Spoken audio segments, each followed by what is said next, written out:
Dear students, today we are entering into a new course of entomology, that is pests of crops and their management. Actually, the pests of crops and their management, this course has two parts divided in two semesters. This is the part 1 wherein we study mainly about the insect pests infesting crops such as cereals, pulses, oil seeds, commercial crops such as sugarcane, cotton, and vegetables. Including this one also includes fruits. The other, the second course, that is insect pests of crops and their management 2, that includes the other remaining crops such as spices or plantation crops, medicinal plants, florical, ornamentals, then storage pests, etc. Basically, these two courses are built upon the foundations which you have studied during the first two courses of entomology. Those two courses which you studied in the second semester and third semester can be considered as the foundations based on which we build upon, wherein we study about the pest management in various crops. The first course, wherein we studied about the morphology, physiology, and taxonomy of insects, we studied how an insect looks like, how the insect system works, and how to classify an insect. After that, in the third semester, we have studied about integrated pest management.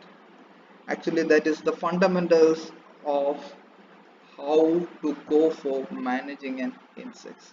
What are the different strategies? We went in a bit detail about almost all the strategies of pest management, such as cultural control, mechanical, physical, biological, chemical, etc. In addition to some part of ecology, how the insect, the number of insects, the insect population varies in different scenario. We studied about certain concepts such as ETL, EAL, etc. So now onwards, we will be studying about the pests infesting various crops and how to manage these pests.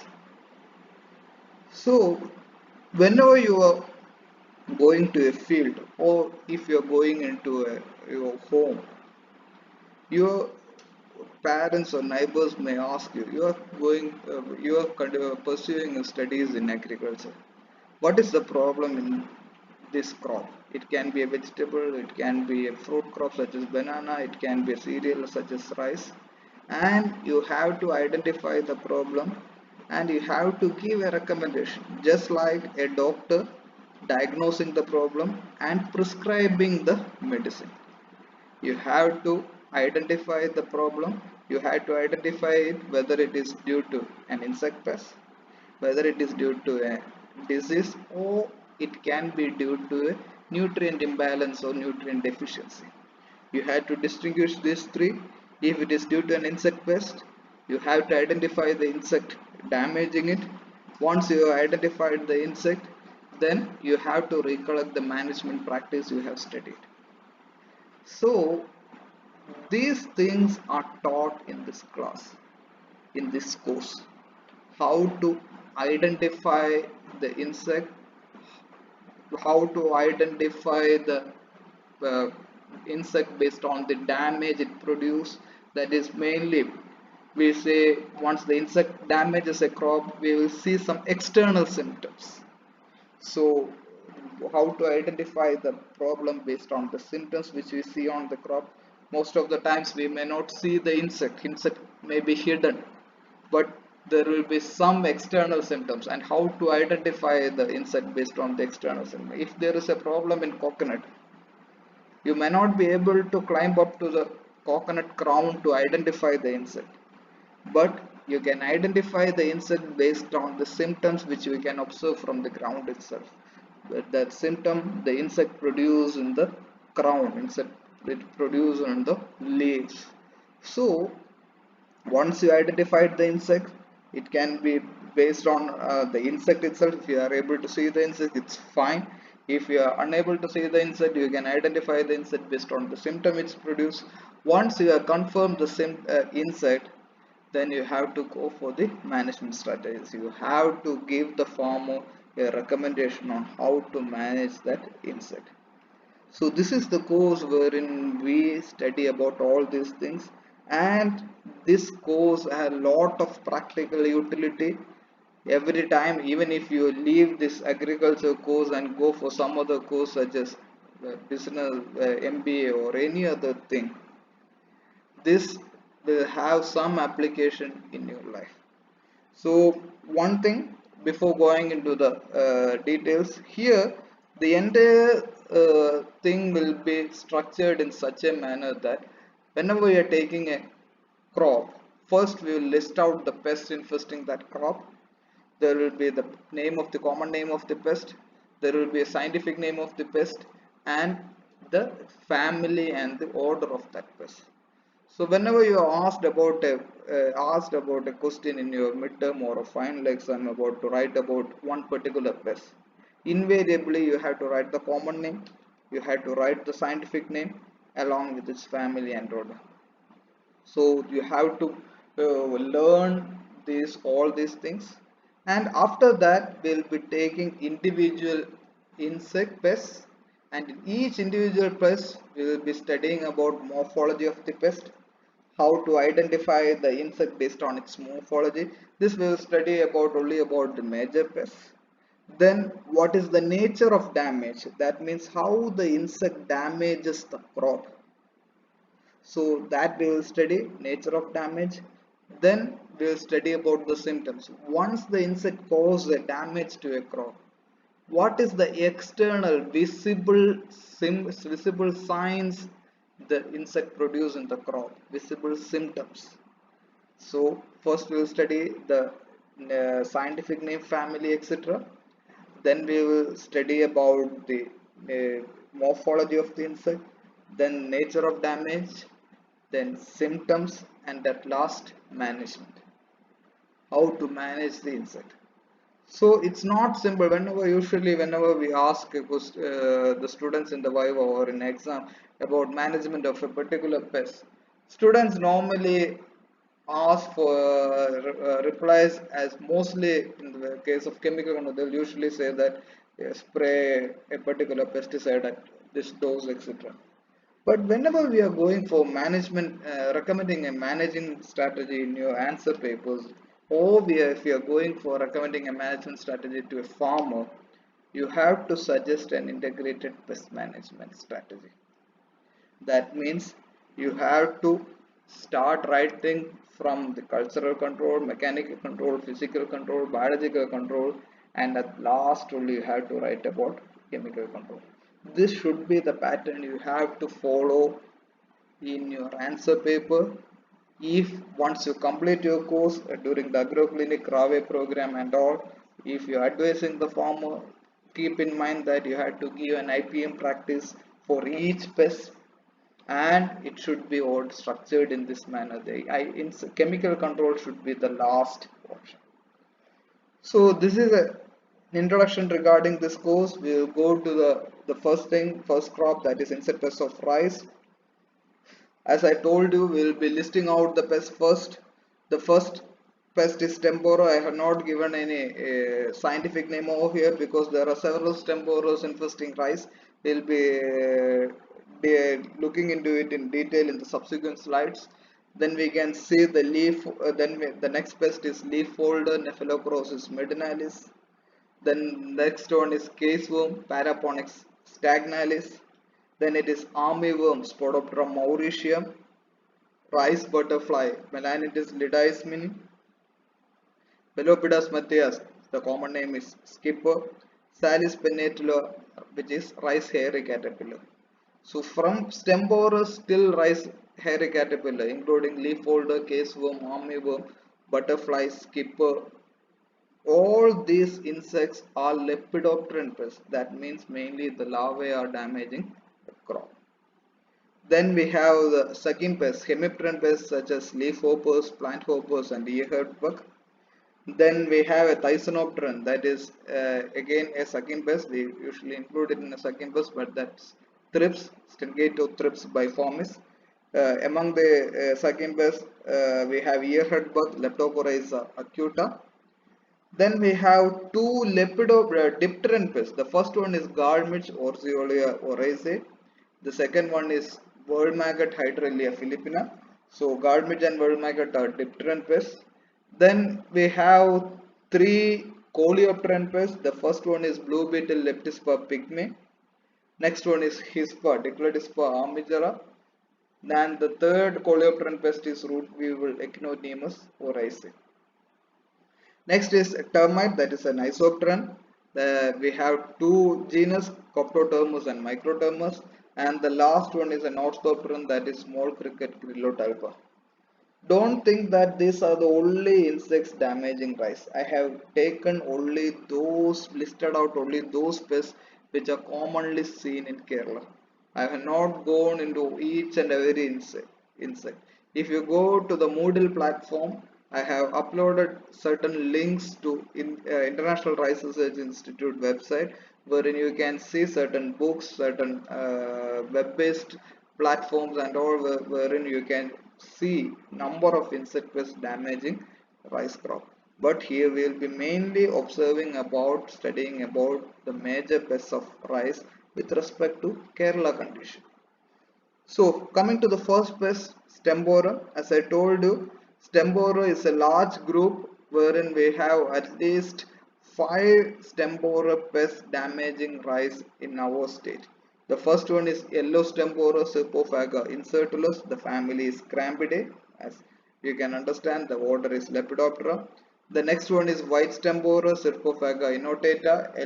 Again, it is the family is Crambidae. That's why I not repeated it again. Striped stem borer is Chylus aprasalis. Again, Crambidae. Then dark-headed borer Chylopolykrysa, and the last one is pink stem borer Sesamia inferens. We have a difference in family over here. The earlier two were in the family Crambidae. The last one is Noctuidae family of Lepidoptera. Of these 5 stem borers in Kerala, we usually see yellow stem borer and white stem borer. That is Serpophaga incertulus and Serpophaga innotata. So coming to the morphological characters of the pest, I told you we have two kinds of stem borer pests commonly seen in Kerala. The first one is yellow stem borer and second one is white stem borer. Coming to the first pest, that is yellow stem borer, this is a picture of yellow stem borer. You can see the moth.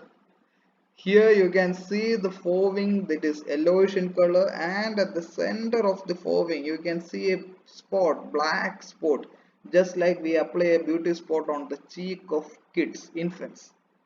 So in the same manner you can see a black spot on the forewing, and the forewing is yellow in color. Another thing you can check is that how the moth is holding its wing. You can see that the moth is resting with the wings folded backwards, just like a roof over the abdomen. You can remember the case, you might, once you've gone for insect collection in the first course, you might be remembering how a butterfly rests. Whenever a butterfly rests, you can clearly see that they will be holding their wings upward. So there is a huge difference between the insects. So here in holding the wings.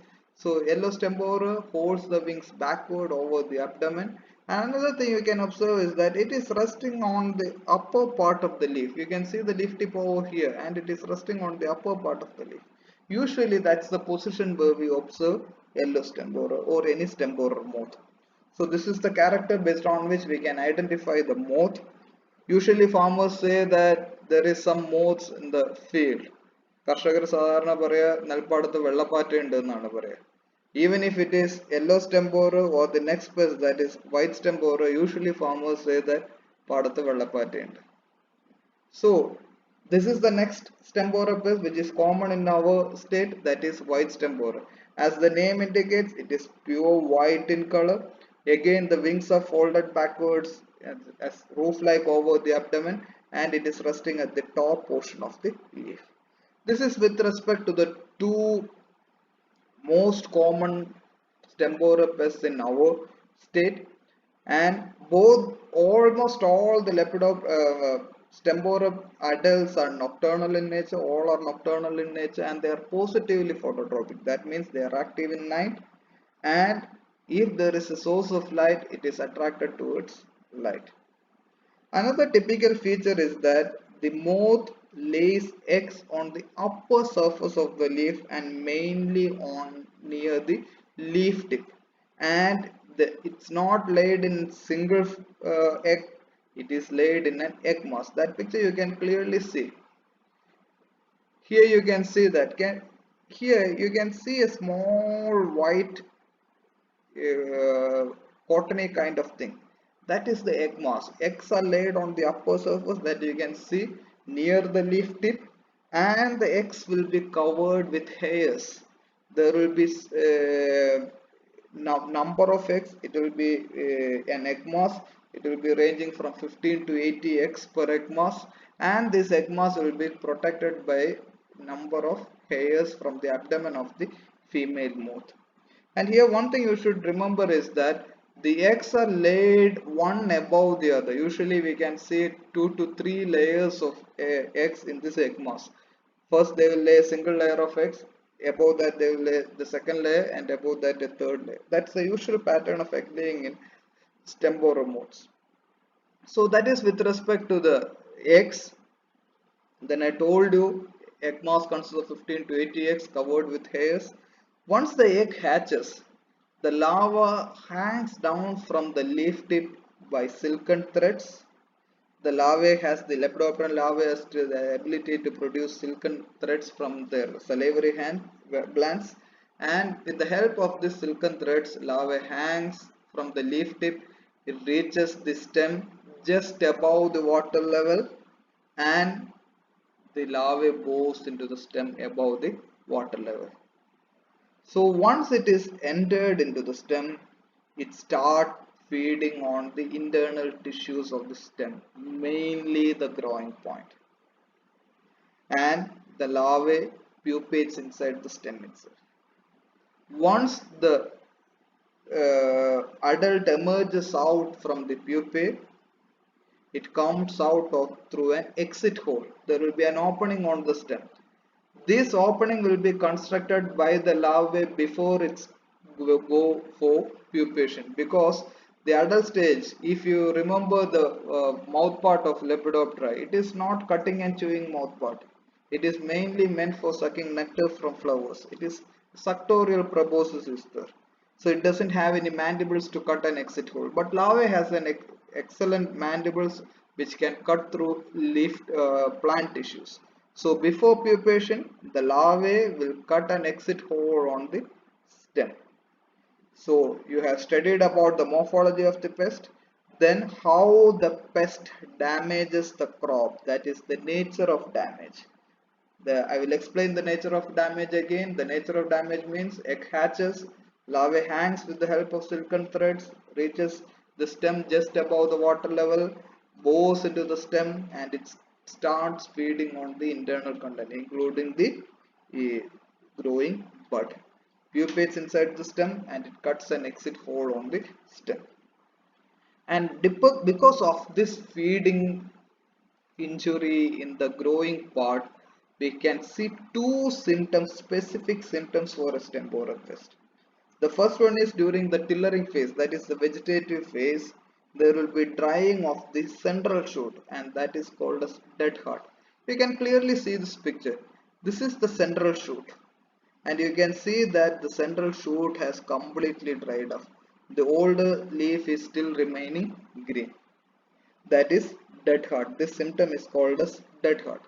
Coming to the next symptom, this symptom we can observe in when the crop is in the reproductive stage, when the panicle has emerged.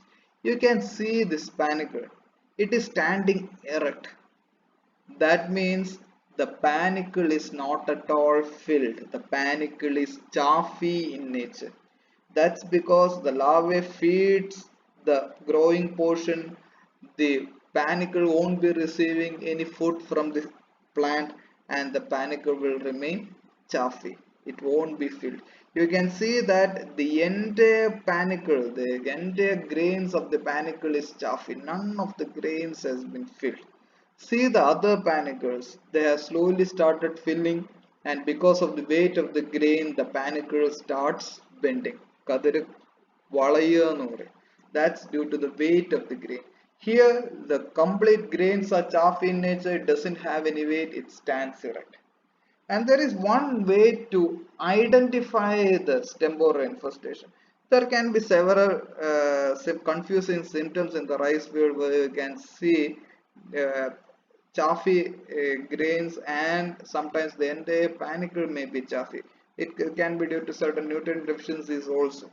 So in order to confirm whether the dead heart or white ear, this symptom in the reproductive phase wherein the panicle is converted into chaffy nature, this symptom is called as white ear, because you can see here, usually in cereals the panicle we refer to as ear, and see the color, it is white in color, so that's why it is called as white ear. And in order to confirm whether these symptoms are produced, dead heart or white ear is produced by stem borer larvae. We can't see the stem borer larvae because it is hiding inside the stem. We can do from one confirmation step wherein we can try to pull this dead heart or white ear out. Once you pull the dead heart or white ear, it easily comes off. You can see this tip, you can see the feeding damage because the larvae will be feeding in this growing part inside the stem, and the stem will be detached from the plant, and once you try to list out the dead heart or white ear, it comes out easily. So this is one strategy by which we can identify the stem borer. So once first symptom, that is during vegetative phase it is dead heart, and the reproductive phase it is white ear, and whatever be the symptom, dead heart or white ear, we can confirm it by pulling off the dead heart or white ear. So this is striped stem borer, this is rare in our state. You can see the larvae. If you have a dead heart or white ear symptom on rice plant, uproot the plant, uproot the hill, and they open the stem, and you can see this whitish larvae inside the stem. It will be at the base, normally base of the stem. Then we have seen the nature of damage and the symptom. The symptom we have seen, it is dead heart or white ear. And coming to the management aspect, as I already told you, whenever you are writing about the IPM practices, management practice of a particular pest, you should start writing from the host plant resistance. That means if there is a resistant variety against that pest, any mechanical, cultural, physical, biological control, and the last one should be chemical control. So the entire management will be listed out in that way. The first one is for the strategy for the management of stem borer is tolerant varieties. We don't have pure resistant varieties. We have varieties which can tolerate stem borer damage. The first one is Kanjana, second one is Danu, and third one is IR20. And the next cultural practice that we can go for is to remove and destroy the stubbles. If you remember it correctly, in the previous few slides I told you the stem borer larvae bore into the stem just above the water level. That means the stem borer larvae will be remaining at the base of the rice stem. So if you are once the crop is harvested, and if the crop is not harvested properly, if the crop is not harvested properly, this means that if it is not harvested as low as possible, if it is harvested from middle or top, what will happen is that the stubbles will be remaining, and these stubbles will be harboring the pupae of stem borer, and these pupae will be carried over to the next crop. Usually in Palakkad, which is considered as the rice bowl of our state, Kutanad and Palakkad are considered as the rice bowl of the state. Kutanad has two seasons. The first crop, that is the Viripu season, and the second crop, that is the Mundagan season.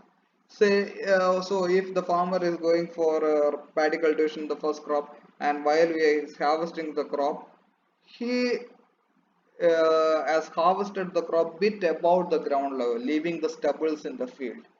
This means that the stem borer pupae will be remaining inside the stubbles, and the moths will emerge from that pupae and will be invading the subsequently planted second crop or the Mundagan crop. So harvest as low as possible so that the pupae which is remaining inside, hiding inside the stem, can be harvested out. Even if we have unable to harvest it properly, one thing we can do is we can plow the field thoroughly and we can flood the field. So that will help in killing the resting pupa of stemborrel larvae. Then we can go for destruction of egg mass. I have shown you a picture of egg mass, how an egg mass looks like. Egg mass can be easily identified in a rice field. Egg mass of Stambora can be easily identified compared to other insects. Egg mass of Stambora is easily distinguishable. So we can collect the egg mass, but if a farmer is having 10 acre or 20 acre of rice field, collection of egg mass is collection and destruction of egg mass is a bit difficult. But one thing we can do is, if you are going for transplanting of rice in the field, before transplanting the farmers have a usual practice of removing the leaf tip, clipping the leaf tip. If you ask the farmer why you are going for removal of this leaf tip or clipping the leaf tip, the farmer, most of the farmer will answer that, sir, the seedlings are longer. So in order to reduce the length of the seedlings, I am clipping the leaf tip. So that's a usual practice in most parts of our state. But one thing the farmers unknowingly do is that in the nursery itself we can have the infestation of stem borer. So in the nursery, what the moth will do, it will lay eggs at the leaf tip. I told you the eggs are laid on the leaf tip. So if you are transplanting the seedlings from the nursery to the main field, the eggs laid in the nursery will be transported to the main field itself. But if we are clipping the leaf tip, we are removing the egg mass which is laid on the leaf tip. So this is one strategy which the farmers unknowingly adopt, which helps in the management of stem borer. And as we have discussed with the physiology, with the behavior of the insect, we told that it is nocturnal and it is positively phototropic. That means it will be attracted towards light in the night. So we can go for light trapping of adults, or we can go for mass trapping with pheromone traps. There is a specific pheromone trap called as Serpoliu, but remember this lure is for yellow stem borer, Serpophaga incertulus. It won't be effective against white stem borer, Serpophaga innotata. So if your field is having more of white stem borer, this will not be of much use. In Kerala nowadays, it is usually 50-50. 50% is yellow stem borer and 50% is white stem borer. So we may not be having the desired results if you are going for mass trapping with pheromone traps of Serpophaga incertulus alone. Because innotata is the Serpophaga and white stem borer will be the, it will cause damage to the crop. And this mass trapping can be done at the rate of 20 traps per hectare. Coming to the next strategy, that is to go for biological control. In biological control, you might have studied about inundative and inoculative release. Here we can go for inundative release, that is release in large numbers of an egg parasite or trichogramma. This name is also familiar to you. But remember here the trichogramma species which we are using is Trichogramma japonicum. This Trichogramma japonicum is used for the management of rice stem borer. Usually this Trichogramma japonicum parasitoid is available as egg cards that you might have seen in the last class in the practicals and all. Each egg card, we usually say the unit as 1 cc. 1 cc means about 18,000 to 20,000 eggs. So the quantity of Trichogramma japonicum required for 1 hectare is 1 lakh x. That is 5 cc. I told you 1 cc is 20,000 x. If we need 5 cc for a hectare of area, we need 5 cards. That means 5 cards means each card contains 20,000 x. 20,000 into 5, it will come to 1 lakh. So we'll be releasing 1 lakh parasitoids per hectare at weekly interval. A single release won't be sufficient. So once the crop has been attained 10 days after transplanting, so if you are going for transplanting once the crop has reached about 10 days after transplanting, or if you're going for direct sowing, the crop stage is about 25 to 30 days after sowing, you can first install the trichocards in the field. And after every week we have to continuously repeat this release of Trichogramma japonicum at least for 5 to 6 times. So that means on 10th day of transplanting, you will first release the first set of Trichogramma japonicum of 1 lakh per hectare. On 17th day, go for the second release again with 1 lakh per hectare. On 24th day, that is the third release. On 31st day, then fourth release, 30th day, fifth release, and 45th day, sixth release. Each release will be with 1 lakh x per hectare, that is 5 cc. So this is how we go for release of Trichogramma japonicum. Few things I will be explaining about. Here you can see this is 1 cc trichocard, and this 1 cc trichocard can be cut into 10 pieces. If you see it properly, one, there is few lines, it is divided, this each card is divided into grids. You can see horizontal and vertical lines. You can see columns and rows. There is 2 rows and 1, 2, 3, 4 and 5 columns. So what we will do is we will cut through this line at the middle, and we will be cutting through this line also. So each card, that means each 1 cc card, we can divide it into 10 small pieces, that you can see it over here. This farmer is cutting this 1 cc card into small pieces. That means we will be having 10 pieces of trichocards.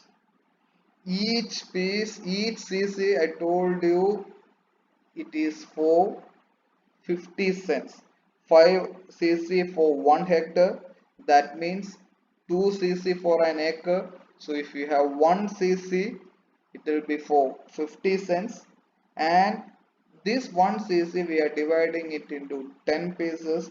That means a single piece of trichocard we can keep it in 5 cents of area. Then how to keep these cards? We have to give few things in mind. One thing is, if you are going for release of trichogramma during the second crop, Mundakan or Punja season, when rainfall is low, you can staple the cards onto the undersurface of coconut leaf, and you can keep these coconut leaves in the rice field. That is one easy way in order to protect from dew and rainfall. Sometimes in the evening time and all, there can be some rains. So in order to protect these cards from this rainfall and all, you can keep it under the coconut leaf and install in the field. But what about monsoon period, wherein we can expect extreme showers? During that time, you can keep the cards inside a plastic cup, and you can keep this cup in the field. You can see the cup is installed at the same level of the crop. Cup is not installed above the crop level. It is at the same level of the crop, that you have to keep in mind. Here again you can see the card is fixed on a stick at the same level of the crop. Some farmers were more innovative in nature. Some farmers, especially during summer season, if there is no rains, they can easily keep these cards at the tip of a stick. Then this is the light trap. This is the light trap developed by KU. This is a rechargeable light trap. We can switch on in the evening, and we have to switch off in the night. So remember, light trap is attracting insects towards it, and it will be killing the insect. One thing you have to keep in your mind is that the insects, the nocturnal insects, are most active at the evening time. That you might felt it if you're traveling in a two-wheeler, in a bike. You will experience insects as a nuisance to your ride mostly during the evening time from 6:30 p.m. to 7:38 p.m. If you are riding a bike after 10 p.m. or 11 p.m., even though it is night, there won't be any disturbance from the insects. So here the insects are mostly active for a period from evening 6 p.m. up to about 8:39 p.m. So your light trap should function for a short period of about 2.5 to 3 hours from 6 p.m. to 9 p.m. So after that you have to switch off the light trap. So if you are continually working the light trap over the entire night, after 8:39 it won't be insect pests which will be attracted towards the light trap. It will be natural enemies that will be attracted towards the light trap. So in order to avoid damage to natural enemies, please advise the farmers to restrict the light trap from evening 6 to night 8:30 or 9 p.m. This is another kind of light trap which can be recommended in the rice field. This you might have seen in hotels and bakeries, wherein it is used to capture flies and all. This is another kind of light trap. Light traps, whatever it may be, it uses a light source and insect will be attracted towards the light source, and the attracted insects will be killed. So if you are keeping a light in the paddy field and the bottom of the light, if you are keeping a basin containing water, that itself will act as a light trap. So this is with respect to light trap and release of trichocards. Trichocards are an excellent biocontrol tool for the management of rice pests. So if a farmer is going for release of trichocards, normally we don't expect any excessive damage from stem borer, but he has to release it 5 to 6 times at every week, starting from 10 days after transplanting or 25 to 30 days after sowing. Another biocontrol option is to go for the sprays of BT, Bacillus thuringiensis. You know what is Bacillus thuringiensis? We have sprayable formulations of BT at the rate of, which can be sprayed at the rate of 200 grams per hectare. The next one is an entomopathogenic fungi, Beauveria bassiana, which we can spray at the rate of 10 gram per liter, which is found to be effective for managing stem borer. Coming to the next part, up to this we have seen cultural, physical, host plant resistance, mechanical, etc. Now we will be moving into the chemical control. So before going for any pesticide application, you have to watch for the ETL, economic threshold level, that is the insect population at which we have to initiate the control measure. The ETL for stem borer is 1 moth per square meter or 1 egg mass per square meter. That means in a square meter of field, if we have 1 egg mass or we have 1 moth, that is the ETL. At that stage we have to go for pesticide application. One thing is, at the early stage, at the time of transplanting, we can dip the roots of the seedlings just before transplanting. After uprooting from the nursery, we can dip the roots of the seedlings in chlorpyrifos solution at the rate of prepared at the rate of 0.02% for 12 to 14 hours. That means uproot the seedlings from the nursery, immerse the roots in chlorpyrifos 0.02% solution for 12 to 14 hours. That is one strategy. Another strategy is to go for pesticide application in the main field. Here we can go for two kinds of application. First one is broadcasting of granular pesticides. If we have granular pesticide, you might be remembering the pesticide formulations which we have studied, wherein we have studied about different kinds of formulation. We have granule formulation, which is a solid formulation which can be directly applied in the soil. So we have granular pesticides which can be broadcasted along with fertilizers. So we can take the examples of granular pesticides such as Cartap and Fipronil, Cartap 4% granule and Fipronil 0.3% granule. Both these insecticides are applied at the rate of 5 kg per acre. Then we have another insecticide, that is chlorantraniliprole. It is a green labeled insecticide available in two formulations. One is 0.4% G and another one is 18.5 SC. 0.4% G granule formulation is used for broadcasting at the rate of 4 kg per acre. Another granular insecticide recommended is carbosulfan 6G at the rate of 6 kg per acre. Among these four granular insecticides, farmers now mostly prefer chlorantraniliprole 0.4% G, mostly available in the trade name Fertera. If you are going for broadcasting of chlorantraniliprole 0.4 G in the rice crop, it will protect from almost all the lepidopteran pests for about 45 to 60 days. So if the crop is protected for 45 to 60 days, mostly there won't be any lepidopteran pests afterwards, because once you are transplanting the crop at 20 days of age of the seedling, we have completed 20 days in the nursery, wherein there won't be much damage by lepidopteran pests. Once it is transplanted, there won't be much damage in the early 10 to 15 days. So there is no need to go for any pesticide application. After 15 days, go for a broadcasting of chlorantraniliprole granule. It will protect the crop for about 50 days. 50 days means the crop will be by that time the crop will be 85 days old. 85 days means by that time panicle will emerge. Once the panicle has emerged, the stem borer can't cause any damage. So nowadays farmers mostly prefer chlorantraniliprole, because the other three insecticides, Carta, Fipronil and Carbosulfan, protects the crop for hardly 25 to 30 days. So we may have to go for a second application to protect the crop. So this is one method of pesticide application, that is broadcasting of granular pesticides. Then another way is to go for foliar spray of insecticide. The usual way, with the pesticide will be diluted in water and it will be sprayed over the crop using a sprayer. The pesticides recommended for the management of stem borer is acephate at the rate of 1.65 gram per liter. Then cartap hydrochloride. Remember the formulation, it is soluble powder, 50% soluble powder formulation recommended at the rate of 2 gram per liter. Then we have flubendiamide, two formulation, 39.35 SC and 20 WG.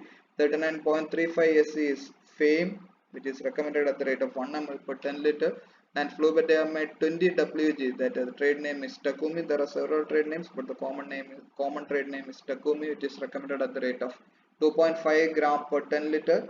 Then we have chlorantraniliprole. The granular formulation trade name is Fertera, but the SC formulation, 18.5 SC formulation, is available in the trade name Coragen.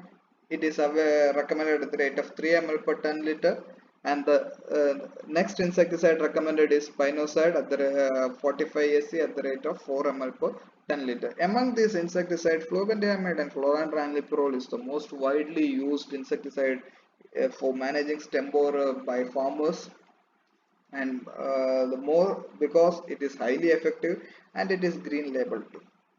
So here we complete about the stem borer. Now we will move on to the next crop, that is rice leaf folder.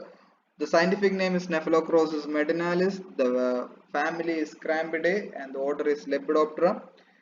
First we will see the structure of the morphology of the moth. Here you can see the moth is gray colored. It is not white or yellow in color, it is somewhat gray in color, and the wings are having some gray or black transverse lines on the wing. So that is one typical feature. It is having a gray color with black transverse lines on the dark transverse lines on the wing. And another thing what you can observe is that this is the adult is resting on the rice leaf, and you can see that at rest it has spread its wing. In stem borer you might have seen the wings are held at rest, folded backwards above the abdomen. Here you can see the abdomen over here, you can see the wings spread apart, and if you see the position of the insect, it's not at the leaf tip, it's at the middle of the plant. So this is the way we can identify the modes of stem borer and leaf folder. I will explain again. Wings are spread apart, gray in color with dark transverse lines on the wings, and it will be mostly seen on the middle part of the plant. And the eggs are laid in longitudinal. See, this is the close-up picture of the adult, and here you can see it's not in egg mass. Eggs are laid singly in longitudinal rows. It's difficult to observe the eggs of rice leaf folder. Unlike stem borer egg mass, we can identify the stem borer egg mass easily, but identifying leaf folder eggs is a bit difficult. And once the larvae hatches out of the egg, the larvae folds the leaves and start feeding the rice leaf from while remaining inside the fold. You can see the picture. It is not completely defoliating the leaf, it feeds only the green matter. So I will show a picture how the damage. See this. This is an open fold. You can see the larvae. You can see how the larvae scrapes the green matter while remaining within the leaf fold. നമ്മൾ മലയാളത്തിൽ ഓല ചുരുട്ടി എന്ന് പറയുന്നതാണ്. As the name indicates, the leaf folder folds the leaf. It remains hidden inside the folded leaf and feeds on the green matter, and the leaf turns white in color. So the nature of damage is larvae folds the leaf, it remains inside the fold and feeds on the green matter. Here you can see the larvae has folded the leaf longitudinally along the length of the leaf. Sometimes the larvae, this is one typical longitudinal folding of the leaf. You can see how it is beautifully folded the leaf. The larvae will be remaining inside this fold. And sometimes it can fold the leaf transversely. You can see the transverse folding of the leaf, and the entire green matter has been fed by the larvae. It is white in color. But sometimes if the crop is at the young stage in the nursery or just transplanted, if the leaves are not that wide enough to make a folding, what the larvae will do is it takes at the adjacent leaves, webs together the adjacent leaves and remains within the web created with the help of adjacent leaves. So that is one strategy this larvae adopt in the early stage when the leaf is not that broad enough to fold it. It webs together the adjacent leaves, remains within the web and feeds on the green matter of the young tissue. In longitudinal, in grown-up plants, it can make longitudinal or transverse single leaves, and the infected plants appear white because all the green matter will be fed by the larvae. So the plant will be appearing white, and slowly it start drying up. Then certain management practices such as shaded condition. If the field is having some shady areas, we will have there is the chance of leaf folder infestation is high. If the application of nitrogen is more, again it favors the attack of leaf folder. This is a picture of a completely damaged rice plant, and here you can see the field wherein you can see whitish patches in the field. This whitish patches is because of severe leaf folder damage. So this is a field I observed in Mangada in Malappuram district way back in 2009. So there was extremely severe infestation of leaf folder. We discussed with the farmer about his practices and we asked what all things he has done.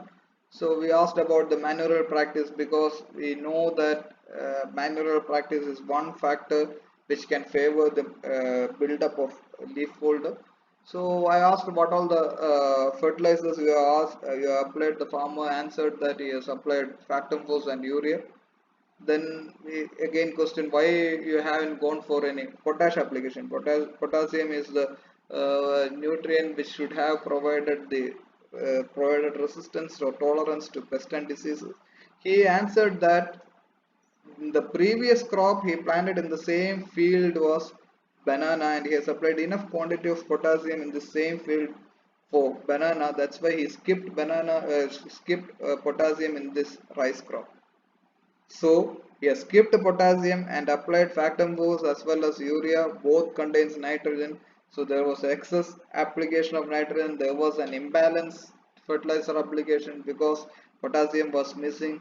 Everything favored the buildup of the pest, and this is the result. So our management practices can favor the buildup of pests. Coming to the management, in the IPM, as I told you, first if we have some resistant variety, list it out. We have Jayadi and Lakshmi, which is resistant to rice leaf folder. And as we have discussed, nitrogenous fertilizers, excess application can lead to leaf folder infestation. So avoid only the recommended rate of nitrogenous fertilizers. And we can go for the release of Trichogramma, trichocards, at the same recommendation of Trichogramma japonicum. 5 cc, that is 1 lakh per hectare at weekly interval for 5 to 6 weeks. starting from 10 days after transplanting or 20 days, 25 days after sowing. But see the species. In stem borer, we have used Trichogramma japonicum, and in leaf folder, we are using Trichogramma chilonis. Remember when we discussed about stem borer egg mass, I told you that the eggs are laid in different layers, one above the other. But here it is eggs are laid singly in longitudinal row, that is with the case of leaf folder. Trichogramma chilonis is an egg parasitoid with a shorter ovipositor, whereas Trichogramma japonicum is a neck parasitoid with a longer ovipositor. So the parasitoid with a shorter ovipositor, that is Trichogramma chilonis, won't be able to parasitize the egg mass of stem borer effectively, because the stem borer has a 2 to 3 layers of eggs. So it can, Trichogramma chilonis, which is a better parasitoid than Trichogramma japonicum, can parasitize only the topmost layer of the egg mass of stem borer, because its ovipositor is not long enough to reach the lower layers of eggs in the egg mass of stem borer. That's why we use a parasitoid Trichogramma japonicum, which has a longer ovipositor, so that it can reach the lower, deeper layers of eggs. While Trichogramma chilonis, which has a shorter ovipositor, will do the work exceptionally well in this case of leaf folder, where the eggs are laid singly. And as we had discussed in the case of stem borer, we can go for Beauveria bassiana spray at the rate of 10 gram per liter, which is an entomopathogenic fungi. Then application of chitin based pseudomonas at the rate of 10 gram per liter also be recommended for the management of leaf folder. You may be wondering why pseudomonas is, which is mainly recommended for the management of pathogens such as bacteria or fungi, how it is recommended against insects. Chitin based pseudomonas, wherein we mix chitin with the growing medium wherein we culture the pseudomonas, it is found to enhance the resistance power of the plant towards leaf folder. That's why chitin based pseudomonas is recommended for the management of leaf folder. Then any pesticide containing azadirachtin, the major content of neem at the 1% azadirachtin containing neem based formulation can be applied at the rate of 300 ml per acre. So that is with respect to the non-insecticidal pest management practice. Coming to the pesticidal pest management practice, you can see the granular pesticides which we have recommended for the stem borer, recommended again for the management of leaf folder, Cartap, Fipron at the rate of 5 kg per acre, Chlorantraniliprole at the rate of 4 kg per acre, and Carbosulfan at the rate of 6 kg per acre. So granular pesticides are the same as in this case of stem borer. And those insecticides which are recommended at foliar spray, one thing you have to keep in mind is that if you are going for a spray of a contact insecticide, the leaf folder is hiding inside the leaf fold. So if you are going for a contact insecticide, the insecticide won't be reaching the uh, larvae which is hiding inside the leaf fold. So before going for a foliar spray, we have to go for opening up of the leaves by dragging thorny twigs over the leaves, so that the folds will be opened and the contact insecticide which we spray over the crop will reach the larvae. But if you are using some systemic pesticides, there is no need for doing it. That's acephate, a systemic pesticide. If you are going for spray of acephate, there is no need for opening up of the leaves. It is recommended at the rate of 1.65 gram per liter. Cartap hydrochloride, it is contact in nature. So if you are going for application of cartap hydrochloride at the rate of 2 gram per liter, you have to open up the folds with the help of twigs. Flubendiamide and chlorantraniliprole, it is partly systemic, so it will work fine even if we won't go for opening up of the leaves. You can simply spray at the rate of 1 ml per liter for SC formulation of flubendiamide, 2.5 gram per 10 liter for WG, water dispersible granule formulation of flubendiamide, or 3 ml per 10 liter of coragen or chlorantraniliprole can also be applied. Spinosad and indoxacarb are contact insecticides, so preferably you should apply it after opening the leaf fold. Both are recommended at the rate of 4 ml per 10 liter. So now we have completed leaf folder. Now we will be moving to the next lepidopteran pest, that is rice swarming caterpillar. Then it is also called as rice armyworm. മലയാളത്തിൽ ചിലപ്പോൾ പട്ടാളപ്പുഴു എന്ന് പറയും. That's English name is armyworm.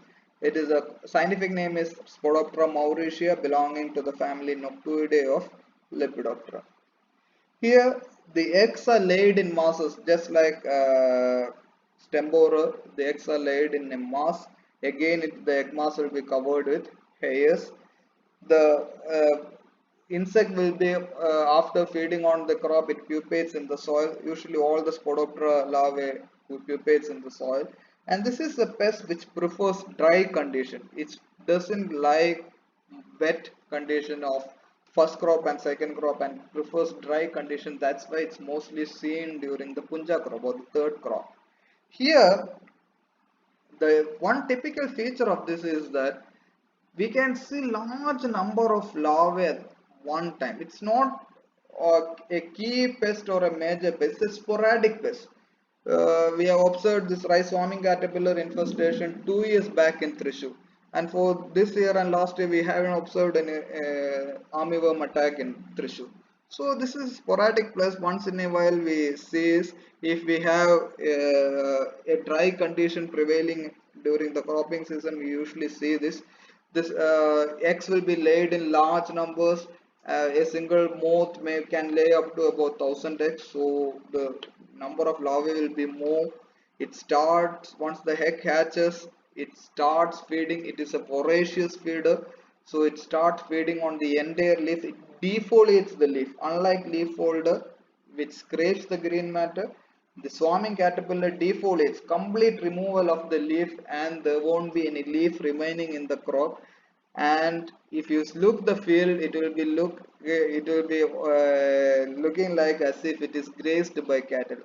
പശു തിന്ന പോലെ കാണും. So it will be completely fed by the larvae, and there will be innumerable number of insects in the field. And the weeds, especially gramineous weeds in the field, acts as a source of inoculum for this pest, where the moth can lay their eggs in the leaves of gramineous weeds, and the population build up there. And once the crop is planted and the climate is ideal, it should shift towards the main crop. And as I told you, dry condition in the field favors the multiplication of larvae. Here you can see numerous larvae feeding on the leaves. It's feeding on the complete leaves. There is no, can't see any leaf. And you see the condition of the field, it is completely dried out, and you can see cracks in the field. So dry condition favors the buildup of the larvae. Again, the entire leaf is fed by the larvae. You can see, you can count the number of insects. You can see the field is dry.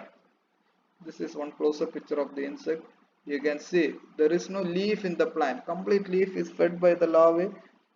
Field is dry, and in the night, in the daytime, during peak sunshine time, this larvae takes shelter inside this clothes, in the mud clothes.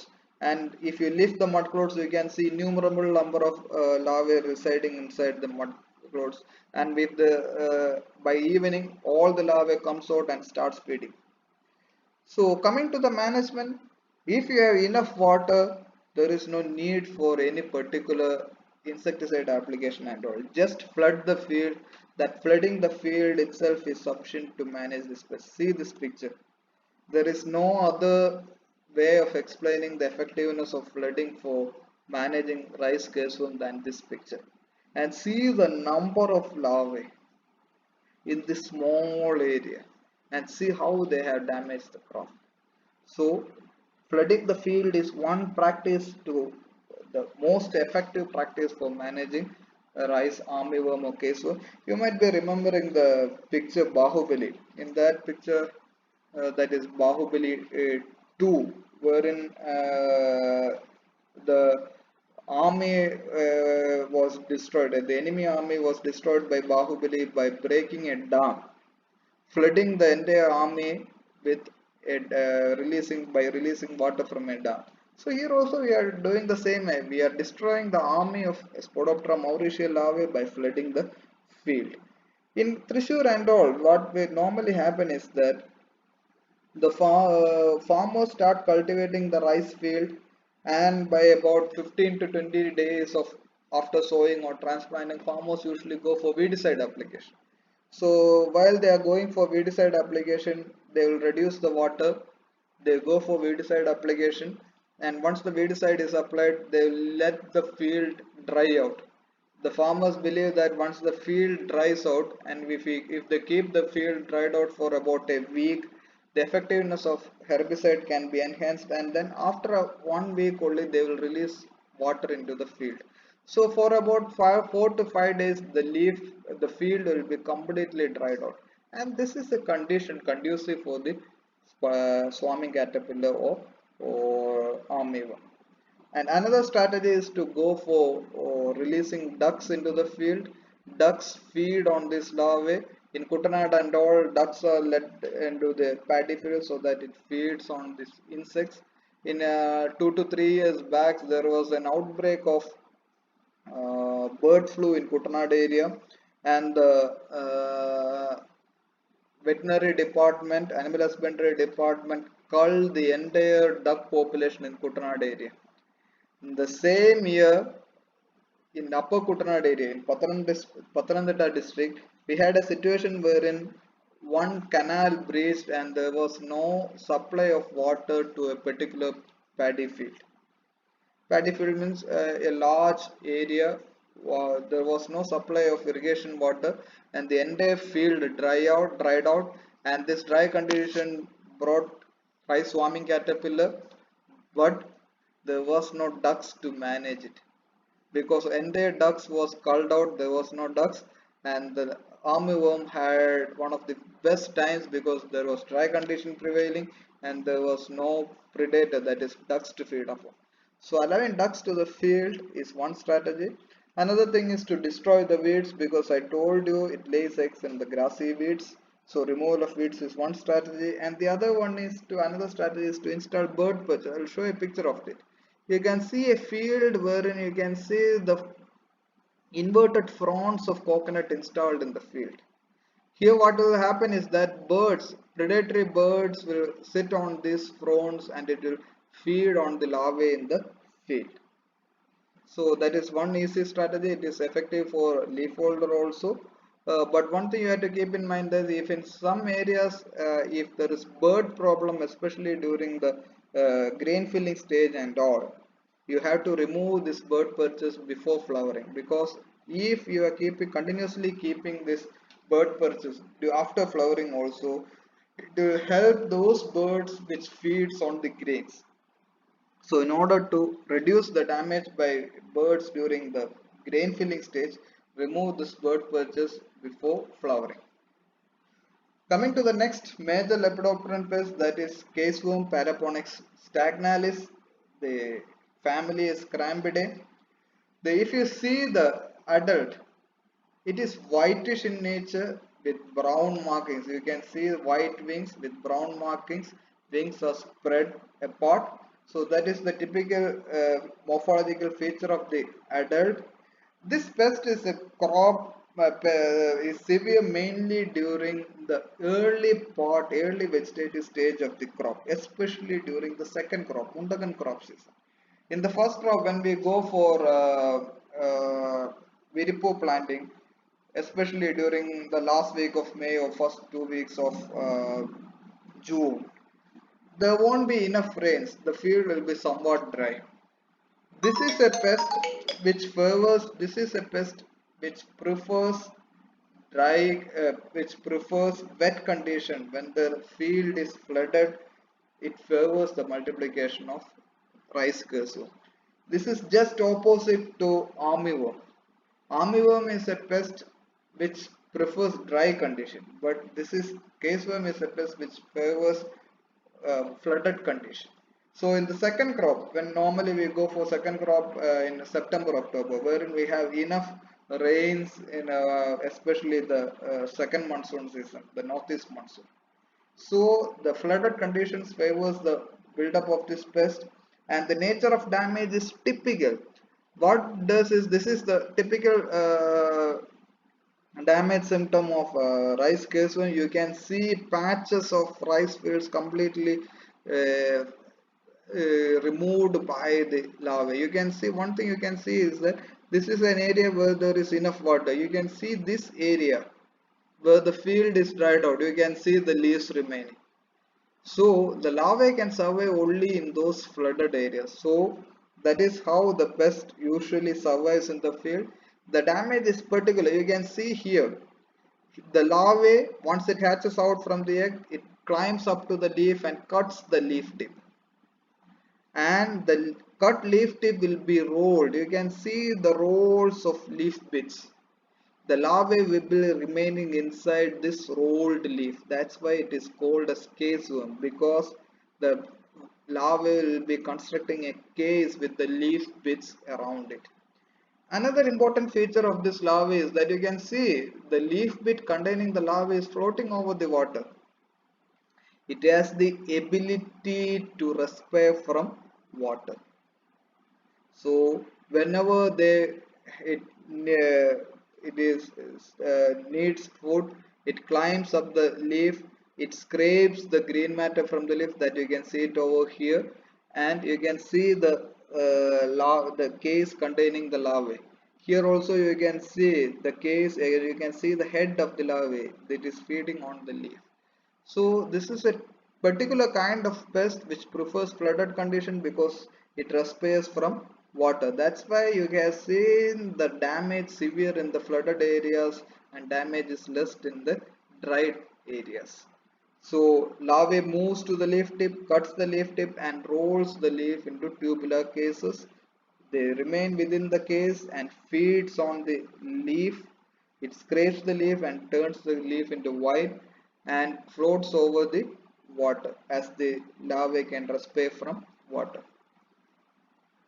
Coming to management, one thing is that uh, you can pass ropes, especially coir ropes, dipped in kerosene over the plant surface. Once you are passing the ropes over the plant surface, what will happen is that the case which are attached to the leaves will be detached over to the water surface. It will fall over to the water surface.